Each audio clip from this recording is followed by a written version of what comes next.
ሰላም ጤና ይስጥልኝ ውድና የተከበራችሁ የፖዚቲቭ ተከታታዮች በያላችሁበት የዓለም ዳርቻ ሰላማችሁ ይብዛልኝ እያለሁ ይህንን ቪዲዮ በቻላችሁት መጠን ላይክ፣ ሼር እንዲሁም ደግሞ ሰብስክራይብ እያደረጋችሁ ለብዙ እህቶች እንዲደርስ አድርጉልኝ።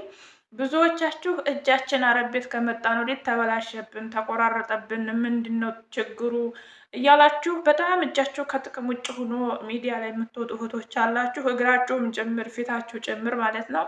እንግዲህ ይችን ልጅ እዋት ይችን ልጅ እያደረገች ያለችው እንግዲህ ሽንት ቤት እያጠበች ነው። ሽንት ቤት ስታጥብ ደግሞ ጓንት አለበሰችም።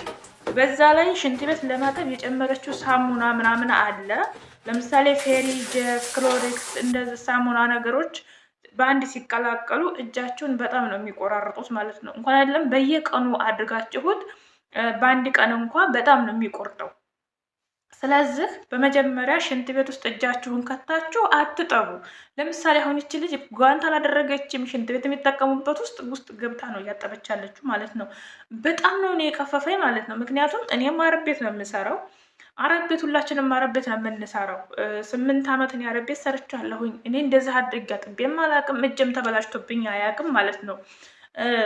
ሁላችንም ዕቃ አጥበን ሽንት ቤት አጥበን ቤት አጽድተን ብቻ አረብ ቤት የሚሰሩ ስራዎችን ሰርተን ነው የምንኖረው እና እዚህ ቤት ከመጣሁ ነው እኔ ብዙ እቃም አላጥበው። ምክንያቱም እኔ ጽዳት ነኝ፣ ምግብ የምሰራ ሎሎ ስለሆነች ማለት ነው። እና ግን ሽንት ቤት አጥባለሁ፣ ክሎሮክስ እጠቀማለሁ፣ ጀፍ እጠቀማለሁ፣ የተለያዩ ኬሚካል ነገሮችን እጠቀማለሁ ሽንት ቤት ሳጥብ ማለት ነው። እጄ ግን ይኸው ምንም ነገር የለውም። ምክንያቱም ደግሞ እጠነቀቃለሁ ማለት ነው። ስለዚህ እንዴት ሽንት ቤት ስታጥቡ በእጃችሁ ታጥባላችሁ? አንዳንድ አረቦች የጽዳት የማያሟሉ አሉ። ጽዳት የሚጸዱባቸው ነገሮችን አያሟሉም። ለምሳሌ ጓንት አይገዙም። ብዙ ጊዜ በክሎሮክስ ጠቡ የሚሏቸው አረቦች አሉ። ስለዚህ የዛን ሰዓት ደግሞ እናንተ ምንድነው ማድረግ ያለባችሁ? ጓንት ግዴታ መገዛት አለበት። አለቀ። 4 ነጥብ ማለት ነው። ሽንት ቤት እንደዚህ እጃችሁን ከታችሁ ስታጥቡ አረቦቹ ራሱ ቢያዋችሁ ደስ የሚላቸው አይመስለኝም። እኔ እንጃ ብቻ። ምክንያቱም እንደዚህ ሽንት ቤት ጎርጉራችሁ በእጃችሁ አጥባችሁ በዛ ላይ ሄዳችሁ ምግብ ጽዳት ምናምን ሰርታችሁ ምግብ ስትሰሩ እኔ እንጃ ብቻ እኔ ዛጋኝ ሆነን ለመናገር። ሲጀመር የሽንት ቤት ኩርሲ ውስጡን ማጠቢያ የራሱ የሆነ ቡሩሽ አለው። ረጅም ነው፣ ከስር ደግሞ ቡሩሽ ነው፣ የራሱ የሆነ ማጠቢያ ያለው ማለት ነው። ስለዚህ በዛ ነው የሚታጠበው ውስጡ። አሁን ይች ልጅቷ እየጎረጎረች የምታጥበው ማለት ነው። እና እውነት ለመናገር እኔ በጣም ነው ያስጠላኝ። እውነት እኔ እንደዚህ አይነት ነገር ብዙም አይደለሁም። ይሄ እዛም ንክት ያለ ነገር እኔ አልወድም። የሆነ እኔ አላቅም ብቻ ማለት እኔ ጽዳት ጠብቃለሁ ወይም ደግሞ ጽዳተኛ ነኝ እያልኩ ሳይሆን፣ ግን የሆነ ቡክትክት ያለ ነገር የሆነ ጣል ያለ ነገር አልወድም። እኔ በጥቅሉ ተፈጥሮዬ ነው። የሆነ ምግብ እንኳ ሳየው ደስ ካላለኝ፣ የተሰራበት እቃው ደስ ካላለኝ ደስ አይለኝም። አንዳንድ ሰው አሁን ምንም ችግር የለበትም፣ ብረት ድስቱ ቆሽሾ ምን ብሎ ተልጦ ምናምን ብቻ ከጥቅም ውጭ ሆኖ የሚሰሩበት ሰዎች አሉና እኔ አልወድም። ተፈጥሮዬ ነው። እኔ ሀገርም እያለሁ እንኳን እዛ ሀገር አይደለም ሀገርም እያለሁ የራሴን ቤት በምኖርበት ሰዓት፣ ቤተሰቦችን በምኖርበት ሰዓት፣ ሰው ቤትን በምሰራበት ሰዓት እኔ ከኢትዮጵያ ጀምሮ እስከ አረብ ሀገር ሰው ቤት ሰርቻለሁኝ እና ብዙ ጊዜ ብዙ ቦታ ራሴ ስለማልወድ ኢትዮጵያ እንኳ ሰው ቤት ስሰራ የሀበሻ ሰራተኛ አሰሪዎችን ታውቃላችሁ እንግዲህ አዲስ አበባ ያሉ አሰሪዎች በጣም ከባድ ናቸው።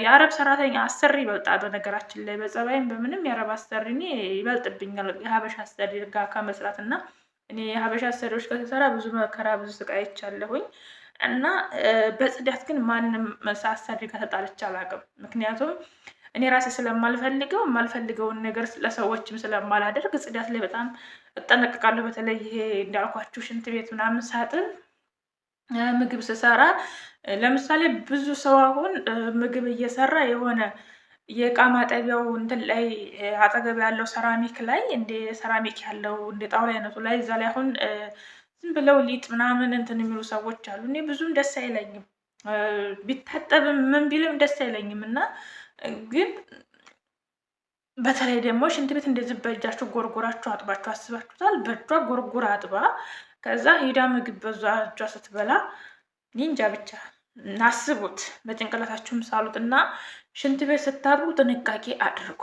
አንደኛ እጃችሁ አይጎዳም፣ ሁለተኛ ጤናችሁን ትጠብቃላችሁ፣ ሶስተኛ ንጽህና የሚባል ነገር አለ። የሆነ ሰው ጽዳት ሲያጸዳ ማጽዳት ያለበት መንገድ ያለ ሽንት ቤት በራሱ የምናጸዳባቸው የተለያዩ ነገሮች አሉ። ያንን እንኳን ስናጸዳ ግላብ ለብሰን ነው ወይም ደግሞ ጓንት ለብሰን ነው መሆን ያለበት ማለት ነው። እኔ አሁን እዚህ ቤት ሽንት ቤት ሳጸዳ ብዙ ጊዜ ጓንት አልለብስም፣ ምክንያቱም ብዛት የሚቆሽሽ ሽንት ቤትም የለብኝም። በመቀጠል ደግሞ ውስጡን ማጠቢያ የራሱ የሆነ አለኝ። በእያንዳንዱ ሽንት ቤት የራሱ የሆነ ሽንት ቤት ማጠቢያ አለኝ። ውስጡን አልነካም። ከላይም ደግሞ በቀን በቀን ስለማላጠብ እኔ በማጥብ ሰዓት ፌሪ፣ ክሎሪክስ፣ የተለያዩ ዲቶል ነገሮችን አድርጌ ሳጥብ ጓንት ለብሼ ነው የማጥበው ማለት ነው። ጓንት ለብሼ ነው የማጥበው። ጓንት ሳለብስ አላጥብም። ምክንያቱም አንደኛ ሽንት ቤት ጀርም ነው የምታጥቡት። ሽንት ቤት ማለት ቆሻሻ ነው፣ ከነስሙ ሽንት ቤት ነው። ሁለተኛ ይሄ ኬሚካል እዛ ሀገር አረብ ሽንት ቤት የምናጥባቸው ኬሚካሎች ተቀላቅለው እጃችን ሲነኩ ቀርቶ ትንፋሻቸው ወይም ደግሞ አየራቸው ወደ አፋችን ሲገባ ውስጣችንን በሽተኛ ያደርጋሉ። ልባችንን ሴሎቹን የመቆራረጥ ኃይል አላቸው። የልቦቻችንን ሴሎች ብዙ ጊዜ አረብ ሀገር ያሉ እህቶች አብዛኞቻችን ልባችን የሚደክመው፣ ኩላሊት በሽተኛ የምንሆነው፣ አስም በሽተኛ የምንሆነው በዚህ ምክንያት ነው። የተለያዩ ኬሚካሎችን ቀላቅለን ነው ሽንት ቤት ብናጥበው። በተለያየ ሽታ ያለው ነገር ነው ቤት የምናጸዳው። እቃ የምናጥበው እንደዛው የተለያየ፣ የእቃው ማጠቢያ ሽታ የተለያየ ነው። መሬት የምንወለውልበት ሽታ የተለያየ ነው። ሽንት ቤት የምናጥብበት ሽታ የተለያየ ነው። ልብስ የምናጥብበት ሽታ የተለያየ ነው። ያ ሁሉ ሽታ እንግዲህ 24 ሰዓት ጧትም ማታም ሁልጊዜ በእኛ ሰውነት ውስጥ ተቆጣጥሮን ስለሚኖር ያ እንግዲህ ይከማችና ሰውነታችን ከሚቋቋሙ በላይ ሲሆን፣ ከአቅሙ በላይ ሲሆን፣ ውስጣችን ያሉት በሽታን የመቋቋም ኃይል ያላቸው ሴሎች ሁሉ ነገር ሲደክሙ ልባችን መድከም ይጀምራል፣ አስም ይይዘናል፣ ኩላሊት በሽተኛ እንሆናለን ማለት ነው። ይሄ ሁሉ የሚመጣው ደግሞ አብዛኛውን ከኛ ማለት አለመጠንቀቅ የመጣ ነው። ስለዚህ አንደኛ ሽንት ቤት ስታጥቡ ለምሳሌ ኬሚካል ያላቸው ነገሮችን አሁን ዝም ብላችሁ ውትማ ክሎሬክስን እና ጀፍን ባንድ አድርጉት። የሆነ ሽታ አለው፣ የሆነ የሚፈላ ነገር አለው፣ ይፈላል ማለት ነው። በዛ ያንን አድርጋችሁ በምታጥቡ ሰዓት የምታጥቡ ሽንት ቤት መስኮት ካለው መስኮት መክፈት፣ እንዲሁም ደግሞ በር ክፍት መተው ግድ ይላችኋል። ከቻላችሁ ክሎሪክስ እና ጀፍ ቀላቅላችሁ የምታጥቡ ካላችሁ እኔ አልመክርም፣ ምክንያቱም የሚወጣ ጭስ አለው።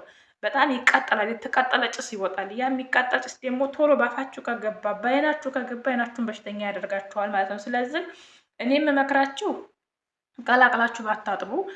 ክሎሪክስ ማጠብ ካለባችሁ ለብቻ። በነገራችን ላይ የክሎሪክሱ ብቻ ይሻላል ሽታው ማለት ነው። ጀፉና ክሎሪክሱ ከሚቀላቀለው ከሚወጣው ሽታ ክሎሪክሱ ብቻ የሚሸተው ሽታ ይሻላል ማለት ነው። እንዲሁም ደግሞ ጀፉ ብቻ ለብቻው ሲሆን ይሻላል እንጂ ሁለቱ በአንድ ሲሆኑ የሚያወጡት ስንትኖች በጣም ከባድ የሆነ ሽታ ነው የሚያወጡት ማለት ነው። እና ሲጀመር ክሎሪክስን ከምንም አይነት ነገር ጋር ታገናኙት።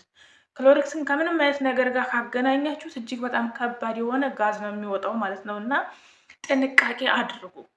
የሆነ ነገር ስታደርጉ ተጠንቀቁ። በቃ ራሳችሁን ጠብቁ። የእጃችሁን ንጽህና ጠብቁ። ምክንያቱም አትታጠቡም፣ ንጽህናችሁን አትጠብቁም ማለት ሳይሆን በዚህ ልክ እናንተ ራሳችሁን ዝቅ አድርጋችሁ የሽንት ቤት አጣቢ ነን ወይም ደግሞ ሰው ቤት አረብ ቤት ሰራተኞች ነን ብላችሁ ለራሳችሁ ሰውነት የማትጠነቀቁ ከሆነ ከባድ ነው። እኔ አሁን እንደ ማንኛውም ሰው ሜካፕ የምጠቀም ሰው አይደለሁም። ይሄ ከሱቅ የሚገዙ ሰውነት ማለስለሻ ምናምን የሚባሉ ነገሮችን ተጠቃሚ አይደለሁም። ቫዝሊን ነው የምጠቀመው። እኔ ቫዝሊንም ደግሞ ሳስታውሰው ነው የምጠቀመው። ግን እጄ ምንም ነገር የለብኝም። ስለዚህ ይሄ ደግሞ ምንድን ነው እንደናንተ ይህን ያህል 8 ዓመት ስቀመጥ ክሎሪክስ ስነካ ማልጠነቀቅ ቢሆን፣ ጀፍ ስነካ ማልጠነቀቅ ቢሆን እጄ ይቆራረጣል እና ተጠንቀቁ። እኔም መጀመሪያ አረብ ቤት እንደመጣሁኝ ስለምፈራ ቋንቋም ስለማልችል ሴትዮዋን መጥፎ ስለሆነች የሆነ ነገር ስፈልግ ግዢልኝ ለማለት ስለማልችል ቋንቋም ስለማልችለው እንደዚህ ክሎሪክስ ምናምን ሽንት ቤት ሳጥን በቀን ነው ሽንት ቤት የሚታጠበው። ውሃ እየተደፋ በስነስርዓት በክሎሪክስ በጀፍ በተለያዩ ኬሚካሎች ነው የሚታጠበው እና ያንን በምጠቀምበት ሰዓት እጄ እንደዚህ ለመበላሸት ጀምሮ ነበረ እና እጄ መበላሸት ሲጀምር ቫዝሊን አስገዛሁኝ፣ ጓንት አስገዛሁኝ፣ የተለያዩ ነገሮችን አስገዛሁኝ። የራሴን እጅ እንዳይቆራረጥብኝ መከላከል ጀመርኩ ማለት ነው። ስለዚህ ስራችሁ ነው፣ ስሩ። ሽንት ቤት ማጠብ ስራችን ነው፣ እናጥባለን። ስናጥብ ግን አግባብ ባለው መልኩ ነው። እንደዚህ በእጃችሁ ገብታችሁ ውስጡን እየጎረጎራችሁ የምታጥቡ ከሆነ ለጤናችሁም ችግር ነው። እጆቻችን ላይ የሚቀሩ ጀርሞች አሉ። ያ ደግሞ አስባችሁታል? ከሽንት ቤት ከሰገራ የወጣ ቆሻሻ እጃችን ላይ ሲቀመጥ አስቡት። እኔ አላቅም ብቻ እኔ በዚህ እጇ እንደዚህ ጎርጎር አጥባ ከዛ ሄዳ ምግብ ስትበላ እንዴት ብላ እንደሚበላት ራሱ እኔ አላውቅም። ስለዚህ ባካችሁ ሽንት ቤት ስታጥቡ ጥንቃቄ አድርጉ። ራሳችሁን፣ ጤናችሁን ጠብቁ። ዝቅ ማለት ያለባችሁ ቦታ ላይ እንጂ ዝቅ ማለት ያለባችሁ እንደዚህ አይነት ነገር ቦታ ላይ ራሳችሁን ማስከበር አለባችሁ። ስራ ስትሰሩ ራሳችሁን በማይነካ መልኩ፣ ራሳችሁን በማይጎዳ መልኩ፣ ራሳችሁን ዝቅ በማያደርግ መልኩ ነው መሆን ያለበት እንጂ እንደዚህ ውርድ ብላችሁ ሽንት ቤት በእጃችሁ ጎርጎራችሁ እስከ ማጠብ ድረስ የተለያዩ ነገሮችን ስታደርጉ እናንተም ሰው ናችሁ። አረቦቹ እንኳ ግዴታ አጠቡ ቢሏችሁ ቢያስገድዷችሁ እንኳ ሰው መሆናችሁን አትርሱ። እነሱ አሰሪ ስለሆኑ ለምሳሌ እኔ አረብ የመታ ሽንት ቤት በእጅሽ እጠቢ ብትለኝ አልነካላት። ምክንያቱም እሷ ስታጥበው እሷ አጥባ ስታሳየኝ የዛን ሰዓት እኔ አጥባለሁ። ምክንያት እሷም ሰው ናት፣ እኔም ሰው ነኝ። ምናልባት ደረጃችን እንግዲህ የገንዘብ ደረጃ ይሆናል የሚለየን እንጂ ሌላ ምንም የሚለየን ነገር የለም። ስለዚህ ራሳችሁን ጠብቁ፣ ራሳችሁን ተቆጣጠሩ፣ ራሳችሁን፣ እጃችሁን፣ ፊታችሁን፣ ጤንነታችሁን ጠብቁ። እንደዚህ አይነት ነገር ላይ ስትጠቀሙ እባካችሁ እባካችሁ እባካችሁ ለራሳችሁም ጊዜ ቦታ እየሰጣችሁ ራሳችሁንም እያስተዋላችሁ እንዲሆን ለማለት ፈልጌ ነው። ስለነበረን ቆይታ እጅግ በጣም አመሰግናለሁኝ። ላይክ፣ ሸር፣ ሰብስክራይብ እያደረጋችሁ አበረታቱኝ። የሙበሸካ እናት ነበርኩኝ። ይህ ቪዲዮ ጥሩ ነው ይጠቅመናል ካላችሁ ለብዙ ሸር አድርጉልኝ። ምናልባት እንደዚህ ሳያውቁ ቋንቋ ሳይችሉ ጓንት ግዙልኝ እንደዚህ አድርገን አናጥብም፣ የሽንት ቤት ማጠቢያ ቡርሽ አለ እሱን አምጡልኝ ለማለት ፈርጠው በእጃቸው እንደዚህ የሚያጥቦቶቻችን ካሉ ጓንት እንዲያመጡላቸው እናንተ የምትጠቀሙባቸውን የሽንት ቤት ማጠቢያዎች ፎቶ እያነሳችሁ ላኩላቸው ለእህቶቻችሁ። እንግዲህ የጎረቤት ሰው ጓደኛ ምናምን በአካባቢያችሁ የመጣ ጠለብ የመጡ ሊኖሩ ስለሚችሉ እነዚህን ነገሮች ፎቶ እያነሳችሁ ይህን ነገር ፎቶ እያነሳችሁ እያሳያችሁ ያን ነገር እንዲያመጡላቸው እንድታደርጉ በዙ አጋጣሚ ላስተላልፍ እፈልጋለሁኝ። ከዛ በተረፈ ግን እያወቃችሁ ከሆነ ለምሳሌ ጓንት ግዥልኝ ማለት እየቻላችሁ እንዲሁም ደግሞ የሽንት ቤት የኩርሲ ማጠቢያ ብሩሾችን ግዥልኝ ማለት እየቻላችሁ ዝም ብላችሁ እንደዚህ በእጃችሁ ገብታችሁ የምታወቁ ከሆነ ጥንቃቄ አድርጉ። ለእናንተ ለጤንነታችሁም ጥሩ አይደለም። እነሱም ቢዋችሁ ደግሞ ደስ አይላቸውም። ስለዚህ እባካችሁ እባካችሁ ዝቅ ማለት ያለባችሁ ቦታ ላይ ዝቅ በሉ፣ ከፍ ማለት ያለባችሁ ቦታ ላይ ደግሞ ከፍ ብላችሁ ተገኙ ማለት ነው። እናንተም ሰው እኛም ሰው ነን የሚለውን ነገር እንዳትረሱት። እነሱም አረቦቹም ሰው ናቸው፣ እኛም ሰዎች ነን። ሁላችንም የተሰራ ነው ከጭቃ ነው። ማንም ከምንም የሚበልጥ የለም። ምናልባት እንዳልኳችሁ የሚያበላልጠን የገንዘብና የኑሮ ሁኔታ ይሆናል እንጂ በሌላው በኩል ግን ሁላችንም እኩል ስለሆን ከእነሱ ዝቅ የሚያደርገን ነገር የለም። እንግዲህ ግዴታችሁን አትርሱ እያልኩ አይደለም፣ ግን ግዴታችሁ እንዳለው ሁሉ መብትም እንዳላችሁ አትዘንጉት። ይሄን ለማለት ነበር የፈለግኩት። ወዳችኋለሁ። ሰላም ሁሉ ለእናንተ ምኘው። ሀገራችንን ሰላም፣ ህዝባችንን ፍቅር አድርግልን። በሰላም ለሀገራችን ያብቃን። ወጥቶ ከመቅረት ፈጣሪ ይጠብቀን። ያላችሁበት የዓለም ዳርቻ ሰላማችሁ ይብዛልኝ እያልኩኝ ዙሪያ ሰናበታችኋለሁ። በሌላ ቪዲዮ እስከምንገናኝ ድረስ መልካም ጊዜ፣ መልካሙን ሁሉ ተመኘው። ባይ ባይ።